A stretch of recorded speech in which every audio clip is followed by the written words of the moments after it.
सोच न्यूज, एक नई सोच के साथ। સોશિયલ મીડિયા એક્ટિવિસ્ટ અને જીજી ફાઉન્ડેશન મોટી સરસણના ચેરમેન શ્રી અમિત પરમાર સાથે સૌ સંતરામપુર તાલુકાના આગેવાનોની હાજરી અને આવેદનપત્ર આપવામાં આવ્યું।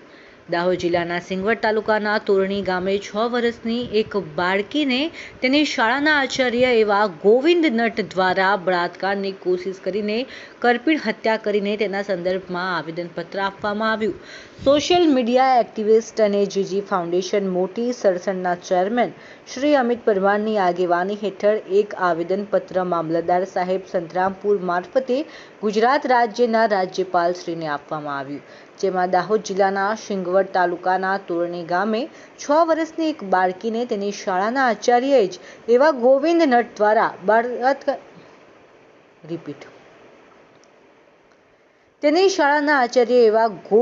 દ્વારા બળાત્કારની કોશિશ કરીને બાળકીની કરપીણ હત્યા કરીને તેના મૃતદેહને સ્કૂલના પાછળના ભાગમાં નાખી દેવાનું અધમ અને શિક્ષણ જગતને લાંછનરૂપ કૃત્ય કરવામાં આવેલું હતું, જેના પડઘા સમગ્ર ગુજરાત રાજ્યમાં પડેલા છે। આ અધમ કૃત્ય કરનાર ગોવિંદ નટને ફાસ્ટ ટ્રેક કોર્ટમાં કેસ ચલાવી ફાંસીની સજા થાય તેવી માંગ કરવામાં આવી છે। આ ઘટનાના પડઘા સમગ્ર રાજ્યમાં પડેલા છે અને આ નટને ફાંસીની સજા થાય તેવી લોક માંગ ઉઠવા પામી છે, જેના અનુસંધાને આવેદનપત્ર પાઠવીને ટૂંકા ગાળામાં આ હત્યારાને ફાંસીની સજા ફટકારી ગુજરાતમાં આવા કૃત્યો કરતા નરાધમો સામે દાખલો બેસાડવાની તેઓની માંગ કરવામાં આવી। મહિલા સાથેના અત્યાચાર, દુષ્કર્મ જેવી ઘટનાઓ અંગે આ આવેદનપત્ર આપવામાં આવ્યું, જેમાં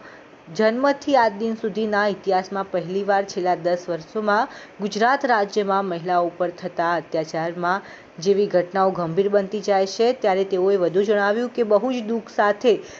જણાવ્યું કે આવી ઘટનાઓથી તેઓને, અમારી સંસ્થાના તમામ સભ્યોને, શ્રીઓને તથા સોશિયલ મીડિયા એક્ટિવિસ્ટ પરિવારને બહુ જ દુઃખ અને ઠેસ પહોંચેલી છે, જેથી તેઓએ સરકારને આવેદનપત્રના માધ્યમથી ધારદાર રજૂઆત કરી કાયદો વ્યવસ્થાનો કડક અમલ થાય અને મહિલાઓની સલામતી માટે તાત્કાલિક ધોરણે સરકાર પગલાં ભરે તે હેતુથી સંતરામપુર તાલુકાના આજુબાજુના વડીલો, ભાઈઓ, બહેનો ભેગા મળી આ બાબતે તાત્કાલિક ધોરણે રાજ્યમાં થતા દુષ્કર્મ જેવી ઘટનાઓ ઉપર તાત્કાલિક ધોરણે રોક લગાવવામાં આવે તેવી તેઓની માંગ ઉઠવા પામી છે અને સાથે આ દુષ્કર્મ આચરનાર આરોપીઓની તાત્કાલિક અસરથી તેમના પદ ઉપરથી ડિસમિસ કરવામાં આવે તથા તેમને મળવાપાત્ર તમામ લાભોને બંધ કરી તેના બેંક ખાતાઓને પણ સીલ કરવામાં આવે અને જો તેની અપ્રમાણસરને ટાંચમાં લેવામાં આવે તથા તેના ઘર ઉપર બુલડોઝર ફેરવવામાં આવે તો જ સાચો ન્યાય મળશે અને આવા પગલાં લેવાથી અન્ય કોઈ ઈસમ આવું કૃત્ય કરતા 1000 વાર વિચાર કરે। આવેદનપત્રના કાર્યક્રમમાં રાજુભાઈ સોલંકી, વાલ્મીકી સમાજના આગેવાન જસવંત વણકર, સોશિયલ એક્ટિવિસ્ટ, અન્ય આદિવાસી પરિવારના યુવા મિત્રો સહભાગી બન્યા હતા। અમિત પરમાર સાથે સોચ ન્યૂઝ।